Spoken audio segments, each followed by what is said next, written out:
Portrait de avec Rachel Alissi vous est présenté par Prestige, votre magazine de prestige à Québec depuis 1996, et par Délit Universel, votre épicerie méditerranéenne au 2600 boulevard Laurier à Québec.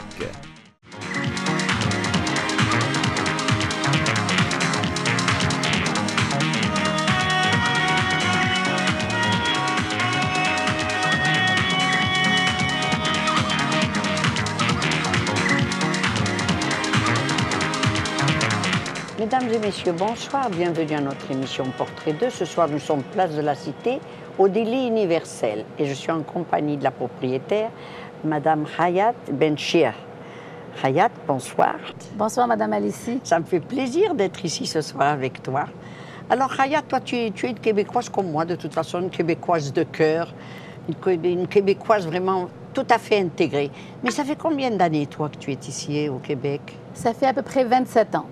27 ans. Je suis arrivée dans les années 80. Ça fait plus longtemps que moi. Tu es plus ancienne, tu es plus québécoise que moi encore. Le temps que j'ai passé au Québec, plus que le temps que j'ai passé chez moi en Tunisie. Ah, c'est ça. Et tu es venue comme étudiante, si je ne m'abuse, c'est ça? Oui, je suis venue comme étudiante. J'ai étudié en comptabilité. Et tu as travaillé quand tu étais étudiante, comme toutes les étudiantes d'ailleurs? C'est ça. C'est ça qui m'a amenée à l'alimentation aujourd'hui. J'ai travaillé chez Moisan. J'ai travaillé... Moisan, la plus ancienne épicerie ici au Québec. C'est la plus vieille épicerie en Amérique du Nord. Fantastique. Alors tu as bien démarré, hein? avec des gens d'expérience. Et qu'est-ce que tu as fait? Tu as travaillé tout le temps chez Moisan? J'ai travaillé 4 ans pour Moisan, où j'ai touché un peu de tout. Toujours, mes patrons, ils me font confiance. C'est gentil de leur part. Et puis, ils ont vu que tu étais déjà une passionnée, hein? Ah, moi, je suis passionnée par tout ce que je fais.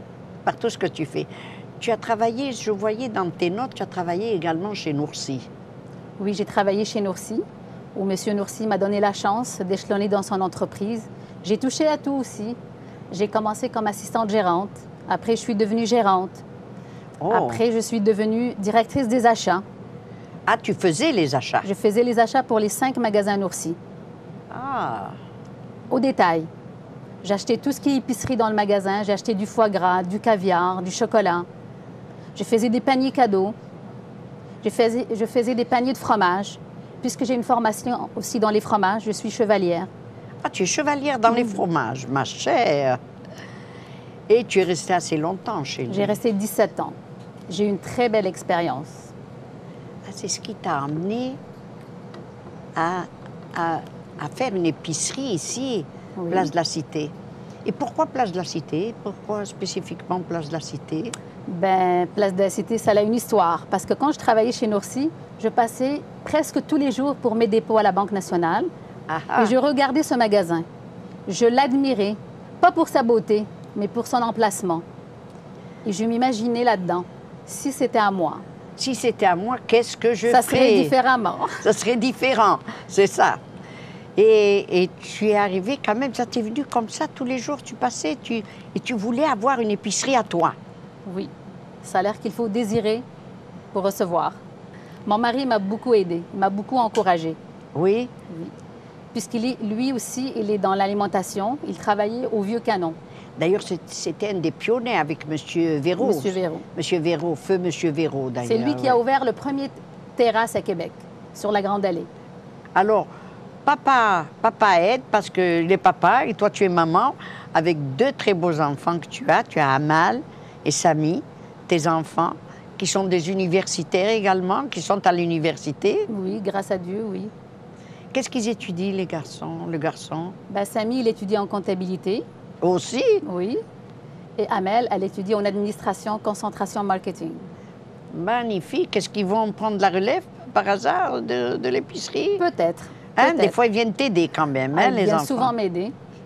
C'est bien ça. Alors, avant de faire le tour du magasin, si tu permets, Hayat, on va faire une courte pause et on vous revient tout de suite après, mesdames et messieurs, avec notre invité.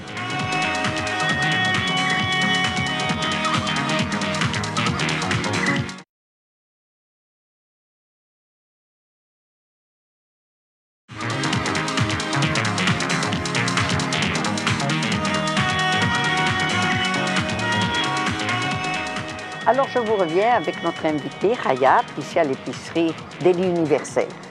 Alors, d'abord, il y a les viandes. Tu as une spécialité dans les viandes. Oui, on a l'agneau du Québec. Ah ah! On a le veau de grain. On a du poulet de grain. On a des salamis. Et toute notre viande, elle est halal.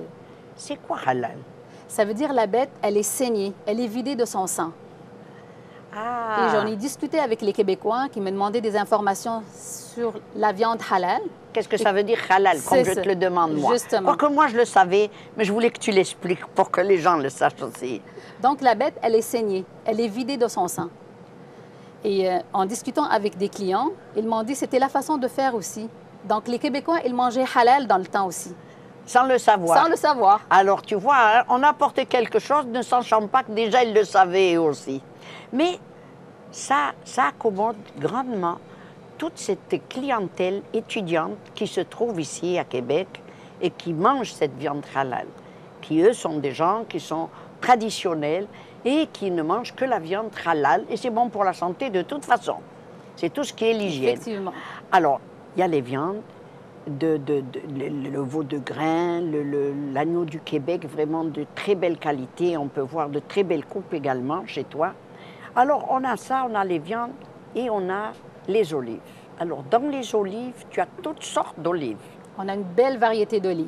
C'est ça. On a les kalamata, dénoyautées, on a la sicilienne, les olives marocaines, les olives tunisiennes. La mécharmel, c'est notre plus gros vendeur. C'est quoi ça, la mécharmel? C'est une olive marocaine qui est dénoyautée et elle est assaisonnée. On a une recette maison pour ça. C'est très, très bon et c'est notre plus gros vendeur. Il n'y a pas une journée qui passe si on ne vend pas des olives mécharmel. Ah, super. Et dis-moi, il y a les olives aussi très, très grosses, comme ça, j'ai vu dans les pots. Je crois que c'est nouveau, ça, chez toi. Il y a des rouges, il y a des vertes. Oui, ça, c'est des olives italiennes. C'est une variété premier calibre. C'est la meilleure qualité d'olive en Italie. Tes passages chez Noursi, ailleurs, ça t'a aidé. Tu vas chercher vraiment tout ce qui est... Ça, c'est le Michelangelo. Il sert une olive avec l'apéritif. Juste une olive. Une seule olive. Une seule olive. Il faut dire qu'elles sont grosses et il y a beaucoup de chair Beaucoup de chair, dedans. justement. Il y a les olives dénoyautées aussi qu'on peut acheter en canne. Tu les as en vrac, mais tu les as en canne également, car on peut faire aussi des très bons tagines avec les olives dénoyautées. Effectivement. Et Ça... on a les citrons marinés aussi. Et les citrons marinés. Parce qu'il n'y en a pas de tagine sans citron mariné, sans olive. Quelle merveille. Moi, j'ai l'eau à la bouche, j'ai envie de cuisiner. Mais il ne faut pas oublier les fromages aussi. On a une grande variété de fromages ici. Oui, on a quelques fromages de table, comme le cache-caval. C'est un fromage de lait de brebis. On a du Reggiano, le parmesan Reggiano. C'est le meilleur parmesan au monde, si je peux me le permettre. On a du fromage Domyati, qui vient d'Égypte. Oh! On a du halloum.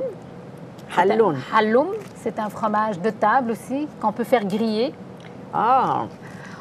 On a du fromage baladi, on a du akawi et on a le fromage le twisté. Ah oui, celui-là, je le connais. Hein? Avec des graines de Niger. Oui, on l'ouvre comme ça, comme une natte de cheveux. Hein? Il est très, très bon. On peut avoir une très belle table avec ça. On peut faire une belle assiette avec du fromage tressé. On peut mettre des pistaches. Oh oui, bonne idée. C'est très bon. Ça fait une très belle On belle peut table. l'ajouter avec des olives également. Effectivement, hein? Avec oui. des olives, oui. D'ailleurs, tu es chevalière? Oui, je suis chevalière. J'ai gagné une médaille à un moment donné au Château de Vaudreuil à Montréal. J'ai participé à un concours et j'ai gagné. Et c'était quoi le gain? C'était, j'ai une bonne connaissance dans les fromages. Je suis capable de monter 20 fromages. Alors, c'est quoi le titre? Chevalière. Chevalière? Oui. Chevalière tout court. Chevalière. Chevalière. Comme un sommelier Ah, qui s'y oui. connaît dans les vins. Oui. Et chevalière, elle s'y connaît dans les fromages. Dans les fromages. Tu vois que je m'instruis avec toi. Alors, Hayat, Moi je aussi. ne voudrais pas... Merci. Je ne voudrais pas passer sous silence le pain maison que l'on fait ici. Il y a les pains pita, grand format, petit format, pain blanc, pain brun, comme on veut. Mais qu'est-ce que c'est ce pain également qui se vend ici? Ces petits pains comme ça. Ça, c'est un vrai petit pain. Il n'y a aucun sucre, il n'y a aucun agent de conservation. C'est un vrai pain, moi je l'appelle. Et ce pain-là, il peut se manger comme tous les autres pains. On peut le manger comme ça, pour accompagner une soupe. On peut faire un sandwich avec ça. On peut le manger avec fromage et confiture. Il est excellent. Et j'aimerais bien qu'on le montre, ces petits pains, hein, qui sont très tendres. Tu les reçois tous les jours, tous les jours. Ils sont faits maison. Ils sont faits maison. Alors, comment tu m'expliquais la dernière fois? Toi, tu le coupes en 2 ou en 4? C'est ça. Moi, je le coupe en 4. Je prends ma pointe, je le mets dans le toaster. Une fois chaud, je l'ouvre un peu, je mets confiture et fromage. C'est délicieux. Ça doit être délicieux. Et c'est un pain vraiment santé. Santé, il n'y a aucun sucre. C'est un vrai pain, là. Pas de sucre et pas d'agent de conservation. Avant que nous passions à la confiserie-pâtisserie Hayat, j'ai ici, à ma gauche, vraiment, je vois, tu as des accessoires que tu importes également, parce que tu penses à tout. Alors ici, on vend beaucoup de thé. On retrouve ici toutes les théières que l'on trouve au Moyen-Orient ou en Afrique du Nord. On a ici des théières en argent, en doré, en étain, les verres de toutes sortes également. Tu importes ça du Maroc. Du Maroc. C'est une importation marocaine. Les Marocains sont reconnus pour l'artisanat, justement, dans le cuivre, dans les plateaux pour le thé à la menthe, etc. Les verres aussi du Maroc? Du Maroc et de la Tunisie. Alors ça me fait tousser rien que d'y penser, je pense au soleil. Il faut que j'aille au soleil. On a tout pour faire le thé ici, hein. La théière, les verres, le thé, la menthe fraîche, le sucre même qui vient du Maroc. Ça a l'air que le thé fait avec le sucre marocain, c'est un goût spécial. Mais oui, parce que les sucres au Maroc, on a les grands pains de sucre. C'est ça. Il y a les sucres bruns, les sucres blancs. Et le thé à la menthe, et d'ailleurs, il y a la menthe fraîche ici qu'on peut acheter. Et on montrera aux gens comment faire le thé, d'ailleurs, de toute façon. Mais ça, on en reparlera plus tard. Tu as également différentes sortes de foulards que tu peux offrir aux gens, des livres, etc. Et il y a le côté confiserie-pâtisserie. Alors, confiserie-pâtisserie, tu as pensé à tout. On peut retrouver toutes sortes de chocolats ici chez toi. On a du chocolat surtout, on s'est préparé pour les fêtes. On a acheté beaucoup de chocolat, on a acheté beaucoup de panettone qui viennent de l'Italie. Mais pour la pâtisserie maison, on a beaucoup de baklawa. On a des baklawas au chocolat, on a des baklawas aux pistaches, aux amandes, pures amandes. On a aux noisettes, on a des cornes de gazelle, on a beaucoup de variétés de... Et quand c'est les fêtes, tu as aussi le fazuelos, tu as le chbakia, oui. tu as beaucoup de choses que tous les étudiants viennent pour se rappeler les maisons de leurs parents, car ils sont ici tout seuls. Alors toi, tu penses en bonne maman, tu penses à faire venir tout ça, tu penses à faire venir ces crêpes aussi qui sont faites maison, car tu as des gens qui te les font ici maison, oui. Qu'on peut retrouver ici chez toi. Et je vois que les Canadiens achètent beaucoup ça. Je suis souvent ici et je vois que les Canadiens achètent aussi ce genre de choses. Mais ils sont adaptés à notre culture et à notre nourriture.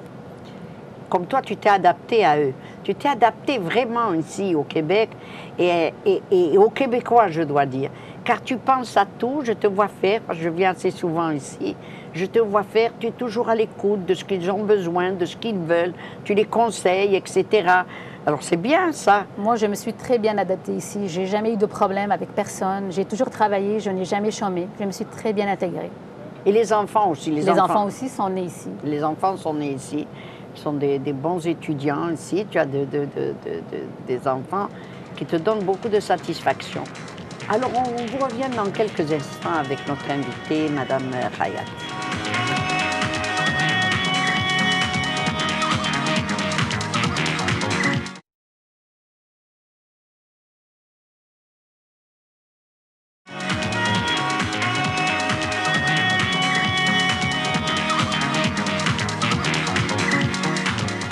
Alors, nous revoilà avec notre invité. Nous sommes toujours au Délit universel. Et comme je vous le disais tantôt, le Délit universel, c'est un petit peu, l'Adonis de Montréal en plus petit. Et je vais vous le montrer. Alors, Hayat, on a fait un petit peu le tour, les viandes, les fromages, etc.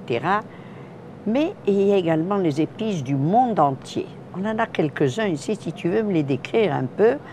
C'est vraiment des épices qu'on ne retrouve pas partout, je dois dire. Alors, explique-moi un petit peu. Hein. Ça, c'est des épices vraiment recherchées. Il y a des gens qui arrivaient au magasin avec leur liste. Ils cherchent telle épice, surtout le garam masala. Tous les jours, je vends du garam masala.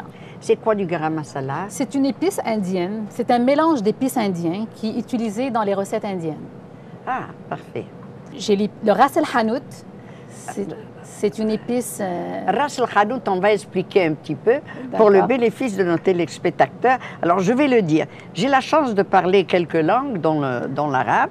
Alors, ras el hanout, ça veut dire la tête du magasin, c'est-à-dire tout ce qu'il y a comme épices dans ce magasin, c'est la tête au complet du magasin se trouve dans les épices. Je te félicite d'avoir apporté ça parce que les gens ne savent pas tout ce qu'il y a là-dedans et c'est très bon dans tous les plats, je dois dire. Hein? Surtout dans les viandes rouges. Dans les viandes rouges, oui. C'est très bon. C'est un mélange de 31 épices. Tu sais que moi, je le mets dans tout. Hein? Moi aussi. Dans les poissons, dans les poulets, dans les viandes, les blanches ou les rouges. Même dans la sauce à spaghetti, ça rehausse le goût des sauces. Ça rehausse, oui. Tu vois, on va leur donner les recettes finalement. Et qu'est-ce qu'il y a encore? Explique-moi un peu. On a des épices grecques, on a des piments de la Jamaïque, on a beaucoup de choses rares ici. On a du poivre du Szechuan. On a qu'est-ce que c'est? Des épices pour les poissons. Les poissons. On a des épices à tagine. Oui. On a toutes sortes d'épices. Oui, parce qu'il y a ceux-là, puis il y a les autres aussi qui sont en vrac là-bas. On a du za'atar aussi. C'est pour faire des galettes au thym. Tu as vraiment tout dans les épices.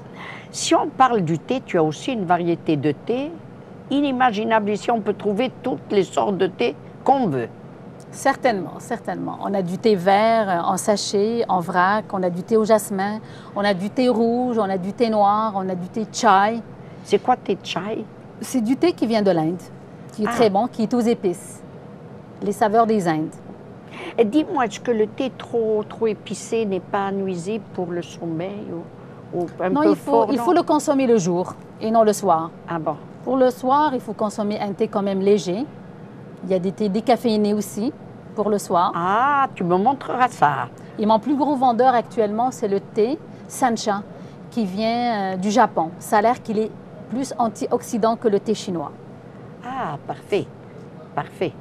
Bon, ça c'est pour le thé. Les huiles, évidemment, il y a toutes sortes d'huiles, mais je voulais que tu nous montres quand même. Ici, on a l'huile d'argan. Alors, l'huile d'argan, ça c'est la raffinesse, hein? C'est une huile qui est très bonne pour la santé, elle est très raffinée. On a l'huile cosmétique et on a l'huile pour la consommation. Et ici, on a l'huile de pépins de raisin, qui est une huile très légère et elle ne bouge pas les artères. Elle est très bonne pour les fritures. Pour les fritures, effectivement. Pour les fritures. Je viens souvent chez toi, mais je n'avais pas remarqué celle-là. C'est nouveau ou tu l'as depuis longtemps? Non, ça fait quelques années qu'on en parle. Mais il y a également ton frigo de congélation.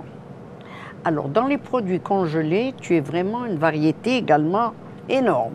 On a une variété énorme dans le congelé qui n'existe pas dans les autres supermarchés. On a du gombo congelé, on a les feuilles de briques. Poisson aussi. On a les poissons. Mon plus gros vendeur dans le poisson, c'est le tilapia. Tilapia, ah, très bon le tilapia. Ah oui. On a des crevettes, on a des petoncles, mais surtout les tilapias. On l'a enfilé et on a entière. Et tu as aussi des légumes en congelé. On a des épinards congelés. On a du manioc congelé, qu'on en vend tous les jours aussi, parce qu'on a une belle clientèle africaine qui consomme beaucoup le manioc. Le manioc, oui, qui est très bon d'ailleurs, le manioc. Et il y a aussi les feuilles de briques, tu as les feuilles philo. On a les feuilles de briques, feuilles philo. On a le gombo aussi congelé. On a le mlokhia, que les Égyptiens utilisent beaucoup, et les Libanais, que ce soit entière ou bien hachée. On a la coriandre aussi congelée. Et les artichauts. J'adore les artichauts congelés que tu vends ici, les cœurs d'artichauts. Les fonds d'artichaut. Les fonds d'artichaut. C'est les fonds d'artichaut, c'est ça. Les fonds d'artichaut sont très très bons chez toi. On les consomme beaucoup d'ailleurs, moi personnellement. Et évidemment, dans l'autre frigo, il y a aussi toutes les boissons qu'on veut, les jus de fruits, etc., les eaux, etc. Il y a les dattes également. Les meilleures dattes que tu apportes ici, de Tunisie. Et de l'Algérie. Et de l'Algérie. De l'Iran aussi. De l'Iran aussi, les très grosses dattes noires. Elles sont charnues, là. Oui, charnues et très sucrées d'ailleurs. C'est ça. Sucrées, oui. Et je ne voudrais pas passer sous silence les riz.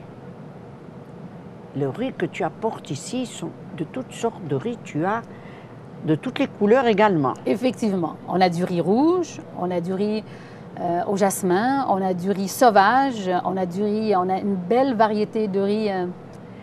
Avec un numéro, c'est quoi ce riz? Le riz basmati, le 817. Le 817, oui. Pourquoi 817? J'ai pas Ça, compris. c'est un numéro, c'est juste un code. C'est un riz qui est très léger, qui est très parfumé, qui vient des Indes. Parce qu'il faut faire attention, les riz qui viennent des Indes sont plus parfumés que les riz qui viennent du Pakistan. Ah, c'est un riz parfumé. Les riz parfumés. Il est une odeur assez forte ou non? Non, c'est juste une odeur légère. Il y a un goût très léger. Très léger. Donc on peut l'accommoder. C'est vrai, un riz comme ça, très légèrement parfumé, on peut l'accommoder avec des viandes, avec des brochettes. Tu le consommes, toi? Je le consomme régulièrement. Parfait. Alors, Hayat, si tu permets, on va faire une courte pause. Et nous, chers amis, on vous revient tout de suite après avec notre invité, tout ce qui se trouve ici pour votre plaisir.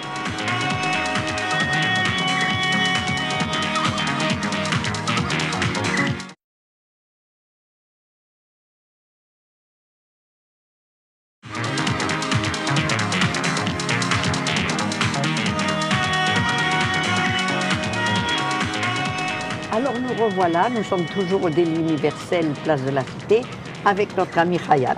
Que de belles choses je vois sur cette table, Hayat.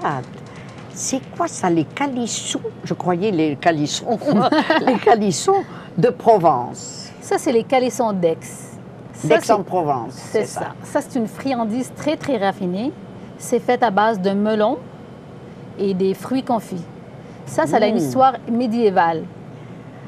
Ça a l'air que c'est le pâtissier du roi. Par amour pour la princesse Jeanne, il a inventé cette friandise. C'est très, très fin au palais.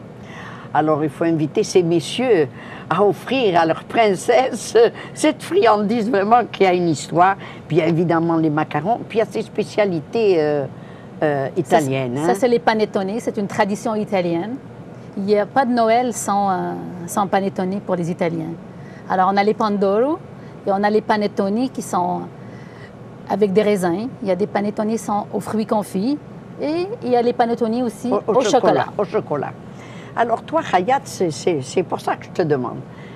Toi, tu sais accommoder cette clientèle qui vient d'ailleurs, mais tu sais aussi penser aux gens que tu as adoptés, qui t'ont adopté ici au Québec, et tu as décoré ce magasin pour les fêtes de Noël et pour l'Aïd qui va venir aussi, pour les gens d'Afrique du Nord, du Moyen-Orient. Il y a aussi une fête qui s'en vient, il y aura Hanouka aussi un petit peu pour les Israéliens.